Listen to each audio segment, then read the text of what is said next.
Lalu apa saja yang sebenarnya terdampak dari kenaikan PPN menjadi 12% dan bagaimana gerakan penolakan kenaikan PPN dari ataupun di media sosial menjadi unjuk rasa kelas pekerja hari ini. Kami akan bahas bersama Afif Abdul Qoyim, tim hukum dari akun Bareng Warga yang menolak kenaikan PPN 12%. Dan bergabung juga Justinus Prastowo, pengamat perpajakan. Selamat malam Pak Yus dan selamat malam juga Mas Afif. Malam, Mbak Cynthia, Mas Malam. Afif. Saya ke Mas Afif. Mas Afif tadi sempat juga ya dibawa ke Sekretariat Negara untuk berunjuk rasa menolak PPN 12%. Ini apa yang sempat dibicarakan di sana Mas Afif? Ya, jadi sebenarnya terkait dengan rencana kenaikan PPN 12% itu kan masyarakat melihat eh, beberapa yang disampaikan oleh pemerintah terkait dengan yang terakhir misalnya paket ekonomi 2025. Di Mhm. sana terlihat membingungkan antara terminologi barang mewah dengan premium, itu satu. Terus yang kedua, di beberapa kesempatan seringkali berbeda antara yang disampaikan seperti barang mewah, tapi kemudian kita melihat lagi bahwa item-item paket ekonomi 2025 ternyata sepertinya menyasar kelompok atau item-item barang yang sebenarnya bukan barang mewah gitu bagi Hmm. kita gitu. Nah, itu yang menurut kita menjadi salah satu hal yang sepertinya ini nggak adil kalau ditetapkan PPN 12%. Mhm. Jadi memang masih membingungkan. Pak Persis. Justinus, kalau banyak warga ataupun dari teman-teman di Bareng Warga ini menyebut masih membingungkan, karakternya seperti apa saja yang termasuk barang mewah, barang premium. Sebelumnya juga diumumkan beras premium, lalu direvisi nih menjadi beras khusus. Sebenarnya secara aturan nih Pak Yus, apa saja sih yang terkena PPN naik menjadi 12% ini? Baik, terima kasih Mbak Cynthia, Mas Afif. Jadi saya juga sudah mengingatkan ketika DPR bertemu dengan Presiden, lalu melakukan konferensi pers, saya sendiri juga agak bingung dan menyayangkan pernyataan yang keluar, menurut kami termasuk terburu-buru. Kalau itu sebagai aspirasi dan Mhm. belum konklusif, sebaiknya tidak perlu buru-buru disampaikan ke publik. Karena waktu itu juga tidak ada Menteri Keuangan, tidak ada Menko Perekonomian mendampingi Presiden. Sehingga ketika disampaikan ini barang mewah, publik dan termasuk orang yang memahami pajak pasti akan mengasosiasikan dengan objek pajak penjualan barang mewah Mhm. Mhm. yang sangat terbatas dan kalau dikenai PPN juga tidak signifikan tambahan penerimaannya.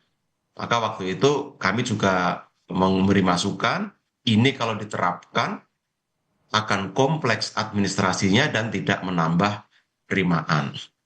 Nah, lalu betul ketika berikutnya ada rapat yang kami pantau, ternyata memang apa yang disampaikan DPR itu sebatas masukan atau aspirasi, belum kesimpulan antara pemerintah dan DPR. Mhm. Jadi ketika kemarin diumumkan oleh Jadi menurut Menko Anda Perekonomian, ketika nanti ya, penerapannya bulan Januari 2025 juga terlalu cepat seperti itu?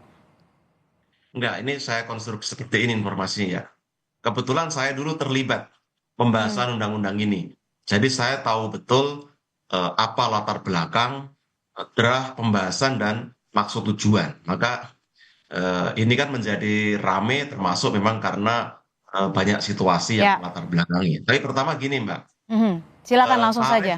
Apa tarif saja PPN sebenarnya yang masuk ke 12% ini? loh ya, PPN 12% itu menurut undang-undang diatur 1 Januari 2025 berlaku. Apa yang menjadi objek PPN itu pada dasarnya pajak atas transaksi atau penyerahan barang dan jasa. Maka selain yang dikecualikan atau diberi fasilitas, itu adalah objek PPN. Nah, dari pengumuman kemarin ada 3 substansi. Pertama, masih ada barang-barang yang mendapat fasilitas yang dibebaskan dari pengenaan PPN kan, Ya. barang kebutuhan pokok, lalu jasa pendidikan, kesehatan, transportasi, dan lain-lain. Lalu ada barang yang seharusnya dikenai 12%, tapi dikenai 11%. yaitu tepung terigu, minyak kita, dan eh, gula industri. Mhm. Maka dari pernyataan itu, di luar tiga barang itu adalah objek PPN 12%. Oke. Nah, ada tambahan yang ketiga. Pemerintah menyampaikan akan mengenakan PPN 12% atau tarif lain belum ditentukan terhadap barang yang dianggap atau jasa yang dianggap premium. Oke. Tapi ini belum dirumuskan. Jadi yang premium-premium ini definisi aturan belum bisa berlaku 1 Januari karena masih nunggu aturan pelaksanaan. Hmm. Apa Kalau itu yang beras premium atau beras khusus itu sudah akan diberlakukan Januari belum? belum bisa karena ini belum ada aturan pelaksanaannya. Kita harus menunggu, harus jelas aturannya, harus jelas definisinya, harus jelas administrasinya. Kan sekarang yang saya ketahui, ini Dijen Pajak sedang berdiskusi dengan Kementerian Pertanian tentang apa itu beras yang dianggap khusus. Mhm. Lalu juga dengan Kemristek Dikti untuk mengetahui Oke. jasa pendidikan apa yang kira-kira juga khusus dan lain-lainnya. Begitu Mbak Mhm. Cynthia. Mas Afif, ini kan yang menjadi sektor terkena PPN 12% juga termasuk layanan digital. Dan memang layanan digital ini sudah digunakan tidak hanya oleh kelas menengah atas, tapi juga kalau bisa dikatakan menengah bawah juga sudah menggunakan ini gitu loh. Apakah ini menjadi salah satu alasan untuk penolakan dari teman-teman hari ini? Salah satu hal yang mendorong teman-teman tadi juga datang menyampaikan petisi itu adalah hal itu, Mhm. bahwa persoalan mengenai hiburan itu kan bagian dari eh, penikmatan atas hak yang bisa kita gapai terkait misalnya untuk mendapatkan kesejahteraan. Nah, itu kan sudah dijamin ya oleh konstitusi. Itu Mhm. merupakan salah satu saja gitu. Tapi kan sebenarnya kalau kita lihat lagi tadi apa yang disampaikan oleh Pak Justinus, bahwa ini belum jelas tuh aturannya.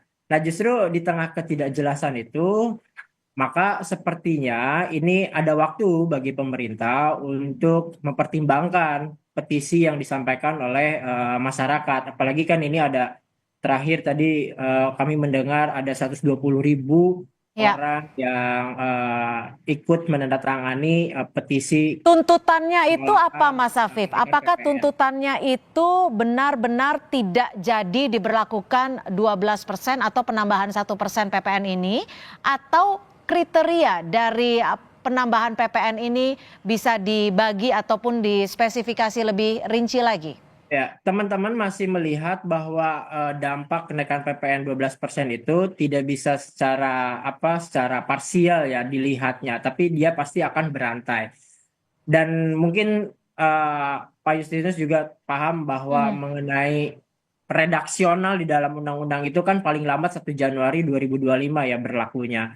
Nah, tapi kalau kita lihat percakapan netizen kemarin gitu ya, Ya. roti O saja kan itu sudah naik gitu ya. Jadi sepertinya ancang-ancang pelaku ekonomi sudah mulai juga untuk merespon soal kenaikan PPN. Jadi sebenarnya kalau kita bandingkan dengan redaksional bunyi undang-undangnya, itu tidak jadi masalah juga kalau misalnya pelaku ekonomi menaikkan sedini mungkin Mhm. gitu. Mhm. Tidak start di 1 Januari, karena itu kan bahasanya paling lama 1 Januari. Makanya kan ada beberapa yang sudah ancang-ancang menaikkan hal itu. Nah, itu justru yang perlu dipikirkan juga gitu, di tengah ketidakpastian, di tengah ada yang mulai start Ya. duluan, itu juga kan dampaknya tidak sedikit gitu. Oke, Pak Justinus, ketika kita bicara mengenai spesifikasi barang-barang yang akan dikenakan penambahan PPN menjadi 12%, ini kan faktor-faktornya itu bukan hanya pada konsumen, tapi juga ada produsen. Ini akan melibatkan banyak pihak. Lalu nanti yang akan dikenakan tuh di bagian siapa, Pak Yus? Pertama, saya berempati ya dengan teman-teman yang menyampaikan aspirasi melalui petisi. Saya rasa hal seperti ini baik dikanalisasi Mhm. menjadi diskursus yang sehat, ada kecakapan, ada tukar pikiran sehingga kita bisa memformulasikan kebijakan dengan lebih baik. Itu Oke. hal yang prinsip. Nah, terkait dengan PPN, secara prinsip PPN itu sifatnya netral. Kenapa? Karena dia dikenakan atas barang dan jasa hanya untuk ketambahan nilainya di tingkat konsumen akhir. Jadi di Artinya masalah gini, bahasa awamnya konsumen yang akan dikenakan secara menyeluruh atau gimana? Rantai pasoknya bagaimana? dalam rantai pasok itu netral karena kalau produsen atau distributor membeli barang, dia berhak untuk mengurangkan pajak yang telah dibayar. Mhm. Ketika dia menjual barang, dia memungut pajak. Dan yang dipungut selisihnya. Maka yang menanggung ini pada akhirnya adalah konsumen. Ini jelas prinsip dari PPN. Untuk itu maka, ini saya mengambil jalan tengahnya kan begini kira-kira. Pemerintah memutuskan untuk tetap menaikkan tarif PPN dengan logika APBN disusun dengan asumsi-asumsi yang ditetapkan, dan Mhm. kita juga khawatir kalau ada yang bergeser nanti akan mengganggu pelaksanaan APBN. Maka pemerintah punya logika, daripada itu ditunda, diberikan stimulus di level industri. Oke, Pak Yus, sebelum kita ke stimulus, ini kalau memang yang dikenakan akan berpengaruh secara menyeluruh ke konsumen, lalu siapa yang bisa menjamin ketika nanti ada pedagang di pasar yang menaikkan PPN menjadi 12%, padahal di sisi lain itu adalah bukan barang-barang yang masuk dalam kelas premium? Oh, nggak bisa. Jadi sistem PPN sudah jelas. Wajib pajak atau pengusaha kena pajak tidak bisa memungut PPN atas barang atau jasa yang bukan objek. Itu jelas karena mereka nanti harus mengisi faktur pajak dan harus melaporkan kantor pajak secara elektronik. Jadi sistem itu otomatis akan menolak jika ada ketidaksesuaian. Itu jelas karena barang itu ada klasifikasinya. Mhm. Jadi pengusaha kena pajak terlalu mengambil resiko kalau mereka memanipulasi atau menyalahgunakan ini. Jadi sebenarnya kalau sistem, kita punya sistem yang sudah cukup baik, sistem elektronik yang cukup baik. Bahkan faktur juga sudah pre-number sehingga bisa dikontrol penerbitannya. Yang Mhm. penting kan sekarang bagaimana pemerintah memastikan sektor-sektor vital yang terdampak, lalu area-area yang masih perlu dicermati sehingga mungkin masih ada ruang untuk memberikan stimulus Artinya masih ada ruang ekonomi. komunikasi ya antara pemerintah, warga, dan dalam hal ini adalah konsumen. Ya menurut saya dengan adanya stimulus 2 bulan pertama itu menunjukkan pemerintah ingin melihat dampaknya selama 2 bulan itu. Lalu kalau ada sektor, saya ingin mendorong teman-teman juga, Mas Afif dan teman-teman, kita juga mencermati ini. Kita juga perlu mendata Mhm. sektor mana yang dampak dan nanti kira-kira juga perlu dukungan. Saya rasa ini juga baik Oke, disampaikan ke pemerintah. Seperti oke. kemarin saya juga menyampaikan aspirasi. Mhm. Pulsa itu juga kalau bisa diberikan insentif Oke. sehingga membantu kelas menengah misalnya. Ya, kami tangkap Pak Yus. Mas Afif, terakhir singkat saja, Ya, ketika nanti PPN 12% ini akan tetap diberlakukan pada bulan Januari, apa tuntutan dari teman-teman? Dan akan melakukan hal apa lagi dalam sebenarnya kalau tuntutannya? secara advokasi kan banyak ya salurannya ya. Tadi teman-teman menyampaikan petisi langsung disampaikan ke Pak Presiden, termasuk juga Bu Menteri Keuangan. Nah, melalui komunikasi dengan beberapa anggota DPR, termasuk juga mungkin nanti karena ini mulai diberlakukan kick off tanggal 1 Januari 2025, ini bisa menempuh mekanisme pengujian di Mahkamah Konstitusi. Tapi kan hal-hal itu kan hal-hal yang mungkin bisa digunakan ataupun tidak. Jadi pilihannya banyak. Yang paling penting sih sebenarnya kalau terkait dengan tadi apakah ini insentif-insentif yang bisa menopang keberlanjutan dari kelas menengah terkait dengan kenaikan PPN ini sebagai Ya, stimulus. Kalau kita dorong gitu justru agak agak agak janggal ketika mhm. misalnya kita seolah-olah mendorong bahwa kenaikan PPN itu nanti toh akan kembali lagi ke kita gitu. Padahal kalau misalnya pakai skema pengelolaan keuangan negara gitu, kan ada Ya, banyak potensi-potensi keuangan negara yang bisa dimaksimalkan. Nah, oke. kenapa itu yang tidak diupayakan secara maksimal gitu? Baik. Apakah justru memang abai atau emang sengaja untuk tidak dikelola dengan baik Baik, kami sehingga tangkap pesannya. pendapatan negara itu menjadi tidak ada gitu. Baik, terima kasih tim hukum dari akun Bareng Warga, Mas Afif Abdul, dan juga Pak Justinus Prastowo, pengamat dari perpajakan, sudah memberikan perspektif di Sapa Indonesia Malam. Selamat malam.